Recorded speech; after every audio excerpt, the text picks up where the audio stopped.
நிவாரண பலி, பாப நிவாரண பலி, இந்த மாதிரியான பலிகளை அவர்கள் செலுத்துவதற்கு ஈடாக தன்னையே அவர் ஒரே பலியாக உங்களுக்காக எனக்காக செலுத்தி சிலுவையிலே சாபமாகி அந்த சாபங்களை எல்லாம் நீக்கி அந்த பாவங்களை எல்லாம் நீக்கி உங்களுக்காக எனக்காக அவர் பலியாகி அந்த பாவத்தையும் சாபத்தையும் தன்னுடைய தலைமையில சுமந்து உங்களுக்காக எனக்காக அவரே நானே சுமந்துக்கிறேன், நானே ஒரே பலியாய் அடிக்கப்பட்டு ஆட்டுக்குட்டியானவரை போல நான் பலியாகி தொங்கி உங்களை நான் மீட்டு கொள்ளுகிறேன் என்று சொல்லி உங்களுக்காக எனக்காக அவர் சிலுவையிலே சாபமாகி அந்த இரத்தத்தை சிந்தினார் என்பது எல்லாரும் அறிந்த ஒரு உண்மை. ஹல்லேலூயா.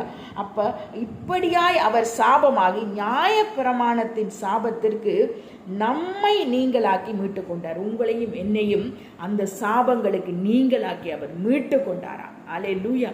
அப்படியாக அவர் சிலுவை மரணத்தை ருசி பார்த்து கடைசி துளி இரத்தத்தை சிந்தி